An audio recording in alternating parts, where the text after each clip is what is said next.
welcome to Cookie Pocket. This podcast is about film.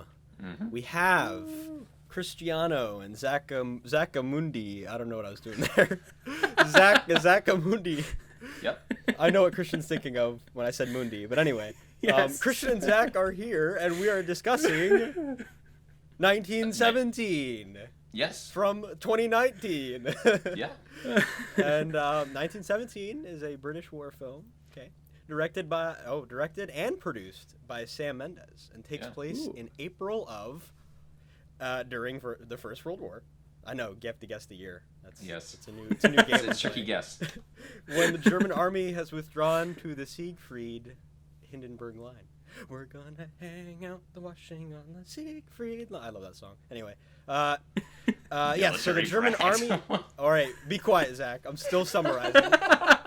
The German army is withdrawn, right? And the British incorrectly assume by aerial reconnaissance that is retreat when they're actually planning a new, highly elaborate and thought-out attack once the British push forward and fall for it. Lance Corporals William Schofield, portrayed by George McKay, and Thomas Blake, played by Dean Charles Chapman, are tasked with running a message from General Aaronmore to Lieutenant Colonel Mackenzie, who is Doctor Strange and already thought the entire situation out, to call off the following morning's British advance of 2nd Battalion of the Devonshire Regiment to prevent 1,600 lives, including Lance Corporal Blake's brother, Lieutenant Blake, from being lost. The film also stars Benedict Cumberbatch as Mackenzie, Colin Firth as Aaron Moore, Mark Strong as Captain Smith, Andrew Scott as Lieutenant Leslie, and Richard Madden as Lieutenant Blake. So, what did you guys think of the film? I just want to note, I kind of like that all the also starring people are only in it for like one scene, even that, and they're immediately gone. We will discuss that. Yeah. Christian, I kind of stepped in front of you, though, I feel. Did you? What were your thoughts on the film?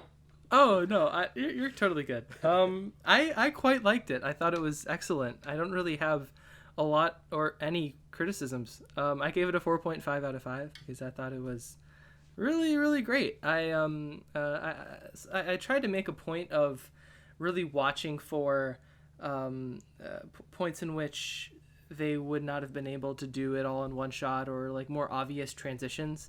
And I think I caught in like the first half hour, there's like one like super brief blackout, and then one where they were like going by a brick wall very quickly, and maybe like one other transition. But at some point, I just like decided it wasn't worth the effort to keep watching for that. And just overall, it felt pretty seamless in terms of like the fact that it was supposed to be like one shot the whole time, which I think is pretty incredible. I have no idea how they did it. So I was just sitting back and enjoying it, I guess. And really strong performances all around. I especially liked Andrew Scott. I don't know. And I mean, great effects, great sound. So, I mean, in terms of anything that I could really measure as an average viewer, I was pleased. So, great movie. Yeah, I would totally agree. I gave this a 4 out of 5, so a little lower than Christian. But mostly because I don't do half stars. So I think our appreciation of the film is about on an even keel. I really enjoy this film, even as Michelle and I were talking about this before recording. Even as a self-proclaimed pacifist, I do enjoy this film because I think it's something that it does really well. Is it in focusing on these two boys, eventually one boy, for the whole time, we really get to see kind of the human cost of the war. And we get to see it from kind of an individual, singular perspective. It's not just nation against nation, army against army. It's this tale of this one man who's going through literal hell. And you really get to see that as he goes along. And I think it does that really, really well. You mentioned the single take kind of aesthetic. When I first saw this, I also looked for, could they have hit a cut in there? Could they have hit a cut in there? And then afterward, I was watching kind of a demo on the special effects. And it turns out a lot of the cuts in this aren't even like traditional cuts.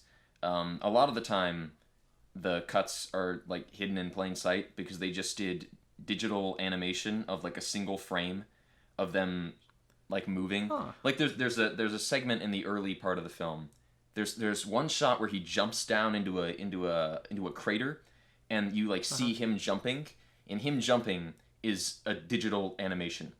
So he jumps, Wow. and he's an actor. Him jumping is a digital animation, and him landing, he's a person again. And that's how they hid the cuts a lot of the time. That's so cool. So a lot of the traditional cuts aren't even cuts. So yeah, I think it is totally seamless. Because even the seams you can't see because they're animated so well. I think it's a magnificently made movie. So yeah, definite 4 out of 5 recommendation for me. I think the longest scene that they didn't do any sort of cuts whatsoever was like 8.5 minutes or something. Like, I think there's like dozens of cuts. Like, Yeah. I was really noticing a lot of them this time around. But I mean, not that it mattered to me. I was like, wow. Yeah. Like, I was noticing them because I knew that there was cuts there for sure.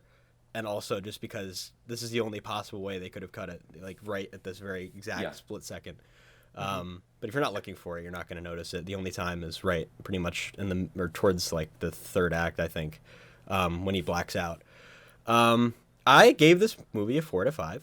I believe this is the first time that Christian, or really either of you, have rated a war movie higher than me. And I do the halves. And I was having an existential crisis the second time I saw this. I just saw it a third time. And the reason why is because I was so uncomfortable with the fact that this wasn't a traditional war movie, and that's entirely my personal decision. And as I watched it this time, I've definitely been able to pick out the reasons why I thought that. And I think the reason why is because a lot of the hindrances that I noticed that they really couldn't have done anything about are because the movie was essentially built around the idea that it was a supposedly one-shot film. So a lot of any sort of character development or like really impactful, like developed characters and an intricate plot and stuff could not possibly be made. You'd hit a brick wall eventually. And I feel like that's where I thought there was a loss of potential. And I wasn't fully realizing the second time that a lot of the film was built around the fact that it was a one-shot film. And watching it this time, I was definitely a lot more appreciative of a lot of the work that went into actually keeping it as a one-shot film. And, of course, this is all... I'm just mentioning this because this is, like, my major contention. Everything else that you guys mentioned is exactly right. I mean, it's pretty much universally agreed that this is, like... The attention to detail is insane. There was the two actors, and then eventually becoming just George McKay, was insane. They were really good at, keeping with the roles and everything, and I watched a lot of behind the scenes, and they really struggled. There was one scene where he was run into when he was running across the field, and that was entirely, what is it called? Accidental? Accidental. Yeah, sure. Yes, one of the extras accidentally knocked into him, and it was, like, completely natural. So when that happens, that was not meant to happen. But anyway, yes, definitely a technological marvel. The sounds are very good. It's very compelling, and the major thing really that because it's a one-shot film, I'll talk about it in a little bit. My question kind of revolves around it being a one-shot film, but anyway, I think a lot of the tension and everything is natural because you have it's essentially raw, heavily edited, kind of feels raw to me.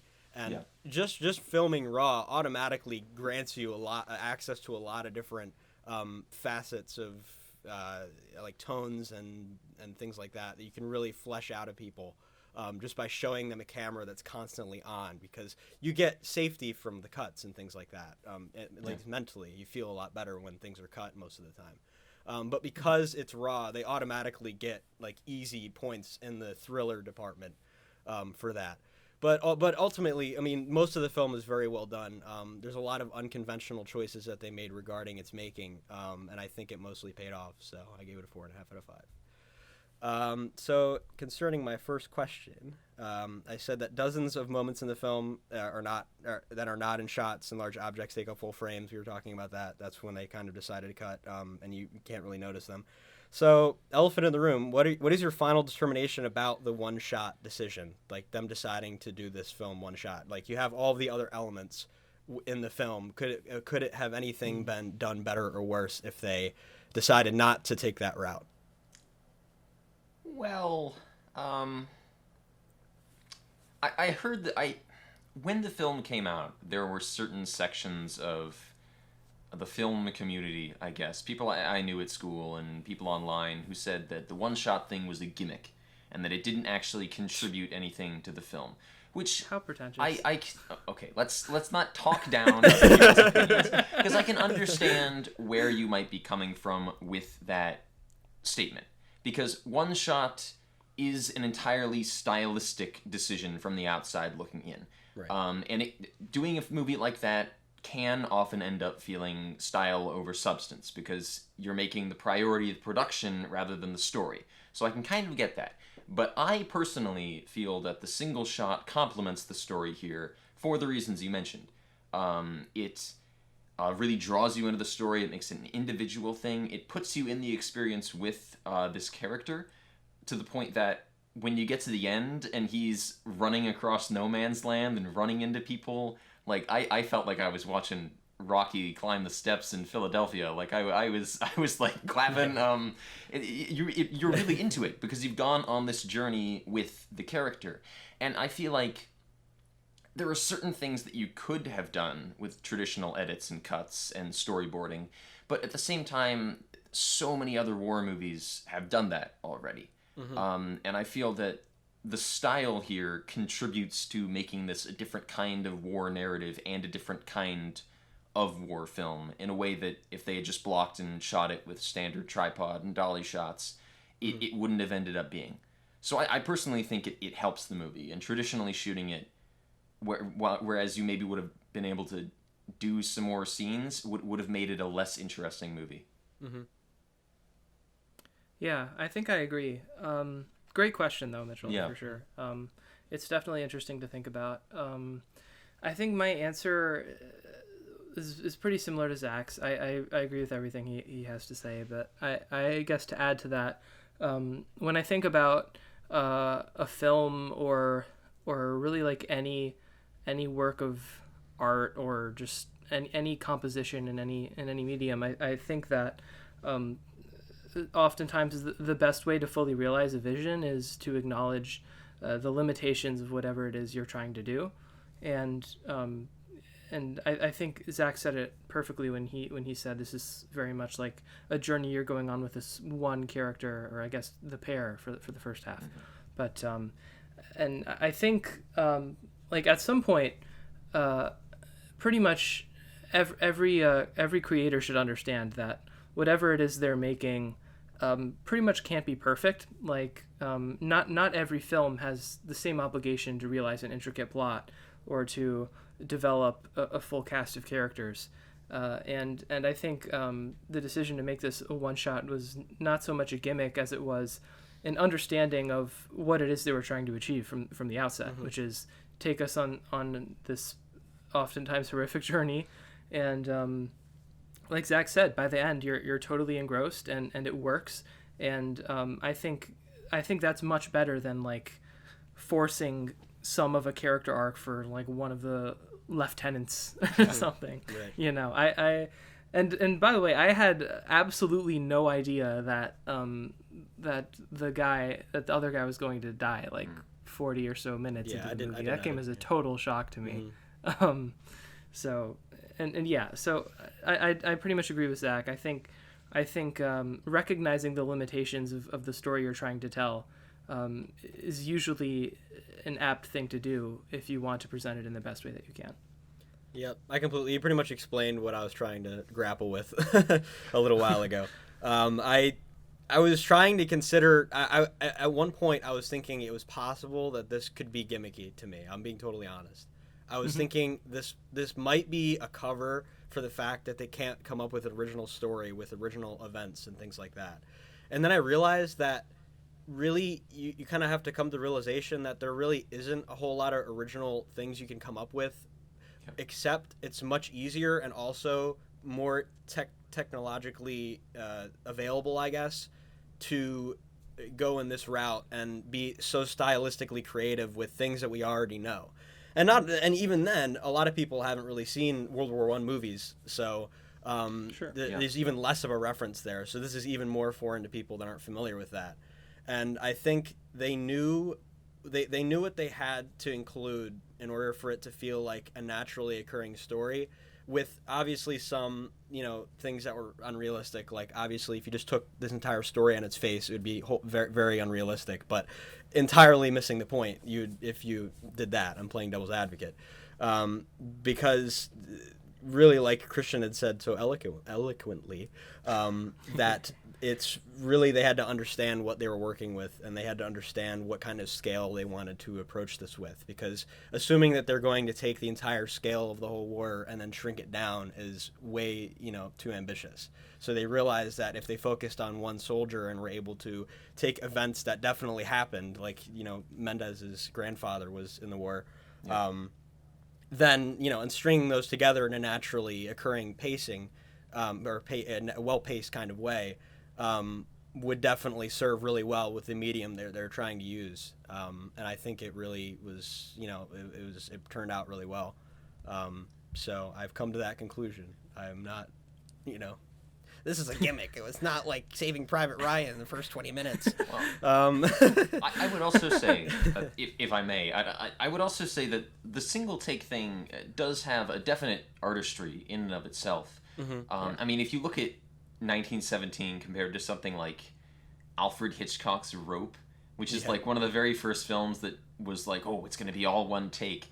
Like, that movie has its own like triumphs of artistry, but at the same time, like, it's all set in like one apartment, and whenever there's a cut, it like the camera zooms into somebody's back really obviously and then pulls back out.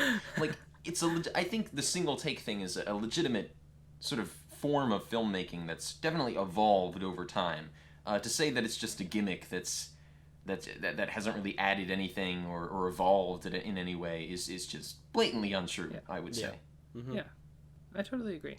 And like just generally, like, I don't know who gets to decide whether a technique is artful or not. Like, if it suits a story and it works, then yeah. Well, I would say the viewer. That's kind of all there is to it. I would say the viewer, because I'm a fan of subjectivity, but that's an entirely different debate. We don't want to start again. Oh no! Actually, no. At least I do agree with you there, Zach. It's all down to the viewer. Yeah.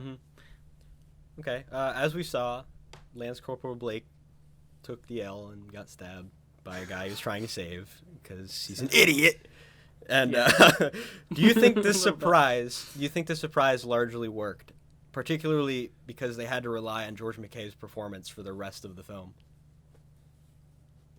It wasn't a huge surprise to me because I had seen the trailers. And they pretty much entirely focused. I worked in a theater at the time. It's not a point. And they pretty much entirely focused on George McKay's character. And so I had a feeling, even if he didn't die, he was probably going to go somehow at some point. So I had a feeling he'd be leaving. But I do think that scene where he dies is really, really effective. Partially due to the single take. Because if that scene was cut up, you would almost have this feeling of, okay, well, this is, they subbed it out, they put makeup on him, and then they cut back, and they're in a different position, and the camera's in a different place. But the fact that you basically in real time see this kid die and grow extremely pale. I don't know how they did that. Like, yeah, I was wondering about that too. I was wondering if they like color corrected his face in post or something. I don't know, but it's extremely convincing. Like, in real time, you see this kid that we've seen since the very beginning and have grown to quite like, and has shown himself to be like a legitimately brave person. He just dies, like, in real time, right in front of you. So I think it's extremely effective, even if it wasn't especially surprising for me. Yeah, I agree. I was very shook. I did not anticipate it at all, and I had seen a trailer. I think. Like, I had seen the shot where he's running and the explosions are kind of behind him, but I guess I didn't put that together. So it was pretty much completely unexpected for me. And Zach, you pretty much covered it well. I think like it's maybe the most like horrifying part is that you don't even see him getting stabbed. I guess like you just hear him like crying out. It's awful. It makes me feel terrible just thinking about it. So yeah, I'd say that's effective, and everything down to like it's very unrushed. Like after the stab, he's trying to stop the bleeding and he can't, and it's like, I don't know. It must have been like a solid 2 minutes or so after, maybe a minute and a half. I don't know. But what I'm trying to say is it didn't feel overwrought or rushed or slow or anything. Yeah. It felt really natural, and he does grow remarkably pale.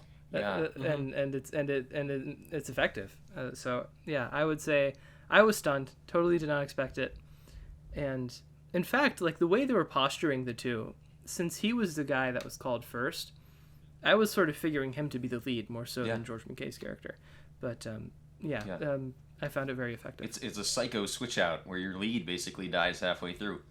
I also think after that character dies, I think this is going to sound like I'm pulling something out of nothing, but the way they deliberately pan over to just a bunch of other soldiers like urinating against a wall, like I found that incredibly effective because it just establishes like this guy's friend, this guy we came to know and love, is just one more body in the dirt, and life goes on. Sure. And only like a foot away, there's these guys just peeing against a brick.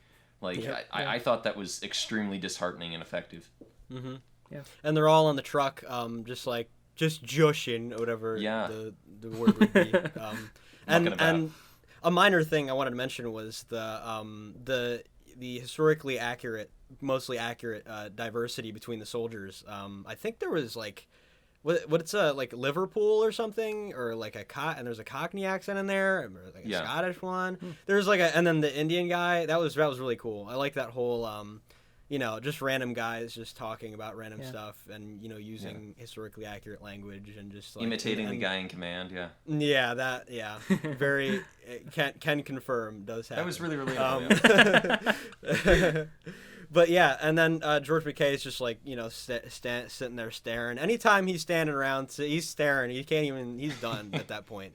He's completely smoked. Like the one thing he had going for him, his boy, and the boy's mom's orchard and stuff, and finding his brother, he was like, well, I'm done. And like like Zach had said about the death, and Christian had also said, just having that long shot where things are still happening passively, what has to happen and what just happened, and you just know so much and you learn so much just from that scene of just guys talking, is really effective. So I wanted to talk about the high-profile actors that are more or less just cameos during the journey. Do you think they added or subtracted from the impact of the film and the messages it was ultimately trying to convey? I'll take this one. Yeah, go ahead. I'm a mix, I guess, because yes, I did recognize all four of the men we named, and yes, I found a couple of them distracting, particularly Benedict Cumberbatch, just because like I'm sorry, and I've talked about this on our other episodes too. I think maybe it was I don't feel at home in this world anymore, but I was like I see Elijah Wood and I see Frodo, and I can't help it. And it's not to say that I get it, like these people are working actors, but it didn't really distract me with the other three as much as it did Benedict Cumberbatch. But I guess my question is like, what is it really like super important to get a big name guy in that role? I don't know. And it's not that he played the role badly, because he didn't. He was effective, but I am like taken a bit out of it when I am like, oh, it's Sherlock and Doctor Strange. I don't know. But like I thought Andrew Scott was terrific. I really enjoyed seeing him. And I thought Mark Strong was really good. I didn't realize it was Mark Strong until like the last interaction he had. With the, and I was like, oh, it's the villain from Shazam. I'm exposing myself for how much of a normie I am here, but a long-winded answer of saying yes, some of them were effective. I think they all turned in reasonably good performances, but I like the idea of casting new people more often, and just I don't know, not always casting like known British man number 4, I guess. Well, I mean, to counter that, I would say that the British film industry is basically 12 actors, 4 directors, and a tie in one room. But I also, something I noticed on this viewing, Benedict Cumberbatch has the Paths of Glory scar. that the villain Oh, from Paths does of he? Glory had. Yep. I thought that, That I don't was know if an- that was I missed deliberate. that. That but was I thought a, it was pretty cool. Sam Mendes had mentioned that he watched Paths of Glory like shortly Oh wow, before. I'm on to you, Sam. Yeah. But I would say that the casting of big names in this didn't really distract me that much because they're mostly cast as higher ranking British soldiers, so it kind of made sense to me because a higher ranking soldier, you could say like that has the same significance as like, oh well, I've seen that soldier or that general in the papers before, or I've heard him speak on the radio or something like that. So having kind of a bigger personality in that role makes sense to me. The actors that were actually kind of more distracting for me, probably because I watched so much British television, were kind of the smaller character roles. Because half the character cast of like Doctor Who is in this movie. There's tons of little characters that have like one scene that are played by people who had a role in like an episode of Doctor Who in 2011. And there's like That sounds like a you problem. It is totally a me problem. Most people who saw this in the theaters would not have recognized any of them. But like the crying captain towards the end plays like a semi-big role in The Thick of It, which I talked about last time. Like I recognize so many character actors in this, and I found that more distracting than the big names actually. Mm-hmm. Fair enough. I think it adds a level of relatability with the audience and the common soldier. Because, and I just came up with that line just now in my head. I did not write that down. That's pretty good. That's pretty good. And because you're like, everyone recognizes the officers. Everybody always talks about the officers, imitates the officers, but nobody knows the soldiers. A lot of the soldiers in the very beginning look exactly the same. They're all doing exactly the same things, slightly different ways of coping with the situations they're in the trench and stuff like that. But for the most part, all the soldiers are generally looking the same when they're singing Wayfaring Stranger. You know, everybody they're all dressed, you know, it's like the uniformity is very enforced passively. And I think having those officers as if you already knew them, essentially, I feel like I don't know if that was intentional or not, but I feel like that the subconscious way of communicating to the viewer that these are like the actors themselves, these characters have done a lot in their lives and have a lot of experience with what they're doing. So their word should be trusted, which is kind of similar with the way how they developed the characters in Paths of Glory. So I thought that it was generally pretty effective. The Benedict Cumberbatch definitely caught me off guard because by the time I'd actually seen the movie, I had kept away from a lot of stuff that I watched in trailers previously, and then I all of a sudden completely forgot that he was in this, and I was like, oh, it's Benedict Cumberbatch. And but I thought he wasn't on screen for long enough for it to be that distracting. I really personally liked Lieutenant Leslie in the very beginning.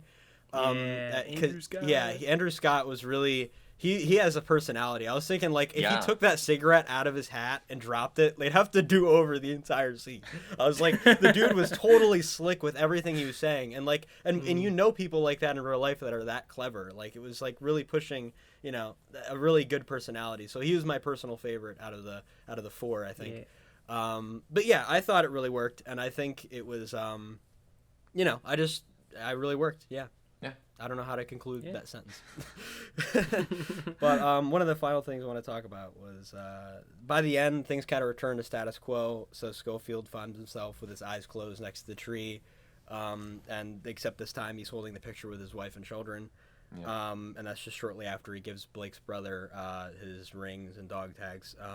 So judging by the film's ending and also just its general lack of combat and traditional things you'd generally find in a war film that are, you know, like gut-wrenching and emotional and dramatic, would you consider this a war film, or would you consider it something else, as if it should have its own genre? I would consider it a war film. For me, I don't think it's a pro-war film. I don't think any war film since, like, the 50s has been a pro-war film, really. But, you know, even a movie that's anti-war, if it's set in a war, I would call it a war film. Okay. Because I think it revolves around the war. It's about the people in that war. It might be a very different kind of war film, but for me, it's still a war film. Okay. That's fair. So you're asking me if Die Hard is a Christmas movie? Yes. Is yes. this a question? Yes. I'm gonna say yes. Okay. That's it. That's okay, all I have to to say. Yes. Okay. Yes, I would consider Sorry. it a war film. The reason why is because I've seen war films. My dad and I were talking about this. Hi, Dad. We were talking about Pearl Harbor, and Pearl Harbor is literally everything except a war film, but it's in Pearl Harbor. Like, it's a romance and a drama and a thriller, but it's like, it just happens to take place during Pearl Harbor. And it really, there is no limit to how much you have to address the events in which it's happening. But I do feel like, in a sense, you could use a war as a backdrop to tell a different story. Yeah. But I don't think this film does that. I feel like this is a version of telling certain events that could happen during World War One. And I think that it concerns the war enough and shows enough of many aspects of the war, sometimes very subtly. And it's so well woven in with everything else, the general, themes that were going on with Schofield and things like that. I just think all the, the human aspects and the human condition or whatever it's all very interwoven so well that I feel like it could definitely be considered a war film at the same time as anything else. But I do feel like, I don't think they should have called it 1917. I feel like they should have called it something else. Because I don't know how in-depth you could get with the title, but I don't know. How about Run, the movie? Run. What was the tagline on the poster was like, "Time is the enemy." Yeah, Michael Bay. It's a very corny tagline. Michael Bay. I don't know how time's the enemy. Okay, final thoughts. Not final thoughts, but a final story. When this movie came out, I worked in the movie theater. Really? One night I was working the late shift. This movie, it had premiered a couple days before, and it's like 10:30 at night, and this little old couple comes hobbling down the hallway. And the old man raises his finger and says, "I want a refund on 1917. And I said, well, oh my goodness, well, I'll get a manager for you. What is it that you didn't like about the film? And his wife went, "It was stupid. They just walked." And that's all I have to say about that. Wow. Wow. Well, they can tip the scales on the average review on Letterboxd. I guess so. Oh my gosh, that's wow. I can't believe people exist. That's stunning to me. Okay, I don't know how to follow that, but I wouldn't say that I had fun because it was sad, but it was great. 4.5 out of 5. Apparently George McKay plays Hamlet in Ophelia starring Daisy Ridley, so looking forward to that a bit more, I guess. He's a good actor. I like him a lot. Mm-hmm. Yeah. That's about all I have to say. It was good. Yeah. 4 out of 5. I'm sorry it wasn't a 5 out of 5, War Film Gods, but I'll please you another time with a sacrifice. And I really thought this was really original. I feel like if you're at all interested in the war or just philosophical human condition stuff you would hear in English class, then I think you would be compelled to see this. And if you appreciate the medium of film, if you like movies, yes, you'll like this movie. Yes, and if you like the idea of a perceived one-shot film, I feel like if you generally understand what that is, you're definitely going to get that. Yeah. And they do a very good job. So we get to go on to our bit. Yes. Number 1. Zach, go. Week in review. Okay. Somebody else can go first. I don't know. I'd like to open this time. Okay. Now. Okay. I know I've probably been bugging you guys, occasionally mentioning The Thick of It. And I know I talked about it last time, but I'm burning through this show, and I need to talk about it some more. I'm halfway through Series 4 now, compared to last episode where I was at the end of Series 1. Oh my. And it gets a lot darker and a lot more interesting. Series 1 is kind of relatively light Iannucci comedy, but in Series 2 and 3, you get this real idea of kind of like the spinning and changing of morals that people have to do when they're involved in government. People with like strong opinions on a certain subject, like strong moral opinions, have to turn against them in order to abide by the will of the party. Malcolm Tucker, who's essentially our lead character, is like forced to resign at one point. So, and he's like the Iron Man, like he can do anything. So there's like a real sense of destabilization and darkness. And they also, The Thick of It is not a show like, say, The Office, where we get to see the characters at work, but we also get to see them at home. the focus is pretty much entirely work in the thick of it and government, but at the same time, they put these little details in that provide great establishment and make you wonder who these characters are when they're at home. Like, Malcolm Tucker is a really aggressive person most of the time, who, like, swears in every other sentence. The kind of infamous Peter Capaldi meme where he tries to describe Star Wars as, like, a hairdresser and a cowboy and a wheelie bin and a man made of tinfoil, that's from the thick of it. But, like, he and his secretary have, like, this genuinely, like, friendly, like, rapport. And he has, like, artwork that was clearly by a child on the walls of his office. So does he have a wife and kids? What is he like around his kids? Like, there's these little things throughout that make you think more about the characters and wonder who they are and just engross you further. So I'm totally into it. I'll probably be done with Series 4 by the next time we do an episode. Absolutely a recommend. Probably one of my favorite British shows of all time at this point, and I love British television.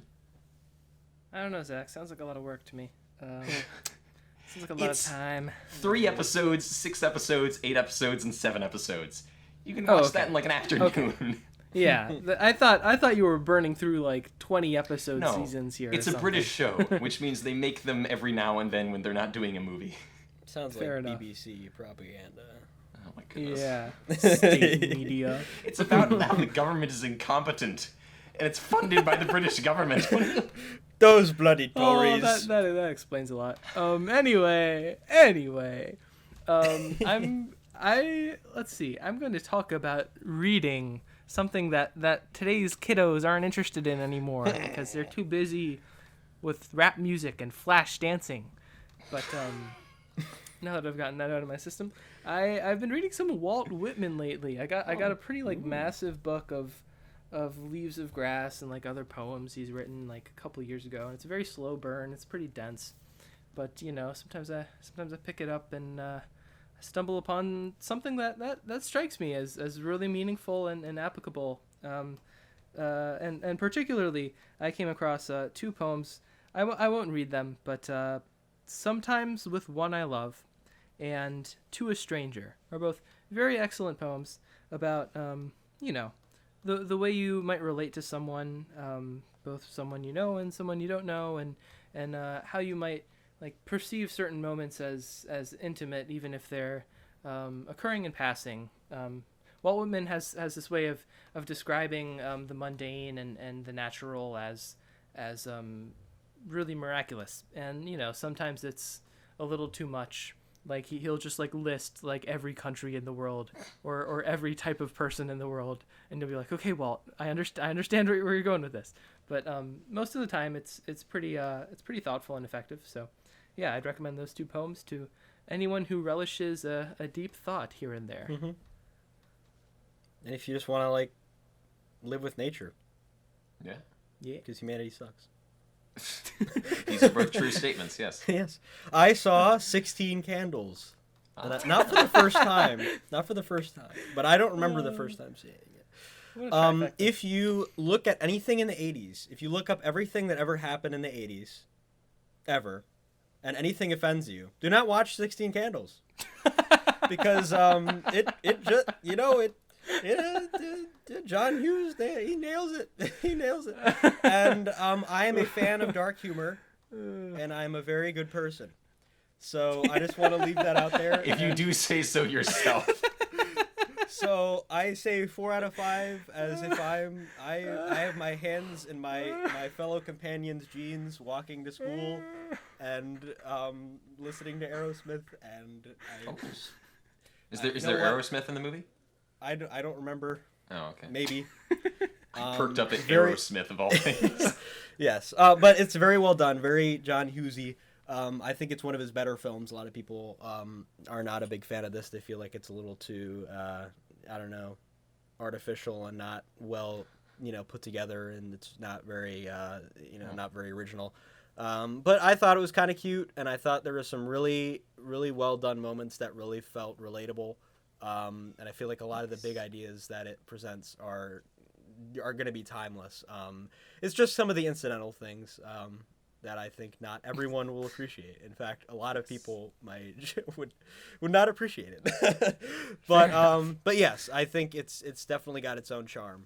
And if you like Planes, Trains, and Automobiles, or Yes. Home Alone, or whatever that movie is, you can check it out. So Nice. Okay. now we're on to our next bit. Yes. And then it was time for the rundown. That was kind of the beginning of the Avengers theme, and then I gave up. Okay. I'll take what I can Let's not get. waste any more time here. Yeah, I'll bring I've a kazoo explained this next segment time. enough times. Let's just do it. All Mitchell, are you ready? No, I'm not ready. You have to explain it. Zach does thing Oh, number, shoot. and okay, I'm ready. Let's go. Okay. Okay. All right. 3, 2, 1. Owlsy. Not 4 worrying out of about 5. meeting any resistance. 3 out of 5. Wait, Owlsy wasn't. Oh. All right, now we have to start It's over. French, Running. Let's go. No, we're not starting over. They're Running. in France. No. Running. No. Running. 4 out of 5. Cut. No. No, we shall have to not go cut. on. This is the rundown. Just like 1917. Go. Thinking it was going to be something easy. 4 out of 5.